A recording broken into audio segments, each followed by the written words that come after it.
Almost మామయ్య dates అంతా మీరు చూసారు కదా, రెమ్యునరేషన్స్ కానీ? లేదు నేను జస్ట్ ఉండేవాడిని, అంతా తెలుసు. బట్ ఎక్కువ మావయ్య చూసుకునేవాళ్ళు. మావయ్య డేట్స్ ఎప్పుడు మావయ్య, ఎప్పుడు మేనేజర్ లేడు మావయ్యకి. మావయ్యతో ఉన్నప్పుడు అబ్జర్వ్ చేసేవాడిని.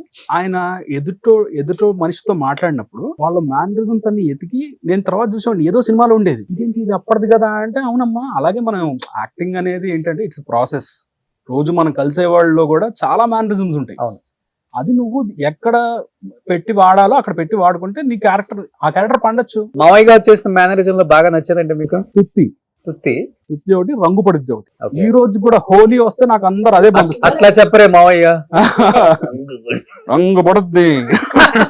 శుభలగ్నం మళ్ళీ ప్రశ్న ఒకళ్ళు ఎవరు అట్లాగే చెప్తున్నా కదండి, కొన్ని మనం అట్లా గుర్తుండిపోతాయి ఆ కామెడీ సీన్స్. మనం ఇప్పటికీ హోలీ వచ్చిందంటే రంగు పడింది, అది ఆ హోలీలో చాలా చోట్ల రంగు పడింది. మావైతే ఒక ఫోటో ఉంటది, ఆ సేమ్ ఆ గెటప్ లో రెడ్ అండ్ బ్లాక్ సూట్ వేసుకొని ఇలా ఉంటది, రంగు పడుద్ది అని.